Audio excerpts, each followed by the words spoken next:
for the Colts, it's just, there's a chance that this was just a perfect storm of good circumstances for them. If it works. But again, my point, I think they've done enough homework to convince themselves. They could be wrong, but they've convinced themselves that it's going to work. Yeah, and I don't blame them for doing that, and I don't blame them for thinking that it could work. I think what Frank Reich did last year with Phillip Rivers is a good example of what can happen when it's right, especially when Frank Reich knows the player already, and because he had Phillip Rivers there in San Diego with the Chargers. And so if you have that relationship that's previously established, we have seen already what Frank Reich can do with a quarterback. And so if that's what they're thinking they can do with Carson Wentz, more power to him. Because look, Phillip Rivers did not have a good year in 2019 with the Chargers. And I was covering the Raiders at the time. So I saw him twice that year, and it just looked terrible when he was trying to throw the football. I remember that Thursday night game that they played in Oakland. It looked so ugly when he was just trying to throw the ball. I thought he would flame out and really have a bad year with Indianapolis, and then he didn't. So, who knows? I could be wrong again on Carson Wentz and how this could work out. I think that Carson Wentz has a good chance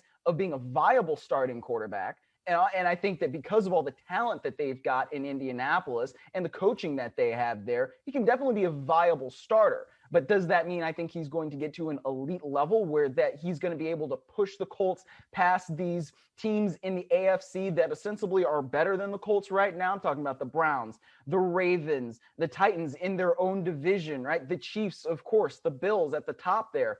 I don't know if Carson Wentz can do that for Indianapolis. I was with you on Rivers, too. He had those 7 interceptions in back-to-back primetime games.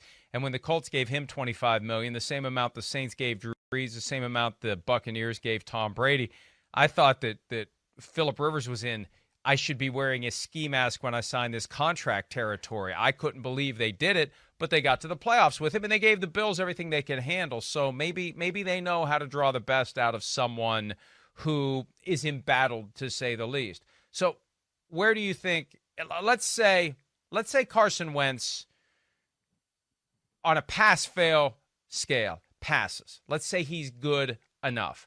What does that mean for the Colts as it relates to potential success in 2021? Well, if he passes, I think it just means that he's either playing 70% of the snaps and they go to the playoffs, or he plays 75% of the snaps, because that would mean that the draft pick becomes the 1 as opposed to the 2. So that to me is the pass-fail scale, I guess. So if he fails, that means that second-round pick stays a second-round pick. And I don't know. I think that the Colts can probably be a 7-win team to as much as a 12-win team, depending on where Carson Wentz is. And that just is the fluctuation of how bad he was, last year in 2020 to how good I think he can be, which is probably like the 2019 level. Like I said, I don't see him getting back to that MVP level. If he's at an MVP level, then the Colts, I think, are automatically in that upper echelon of the AFC teams with the Bills and with the Chiefs. I just don't know that he's going to be able to get there. But like I said, if he passes, that means that he's playing a bunch of snaps and he starts the whole season, and that second-round pick becomes a first-round pick. Miles, I can't tell you how refreshing it is to have someone who uses the term upper echelon correctly on the first try. I have been working for the past few years with someone who insisted that it was upper echelons. He'll be back on Monday, and I'm talking about Chris Simmons. Hi, I'm Mike Tirico, and thanks for watching. Make sure to hit subscribe for the latest news and highlights from NBC Sports.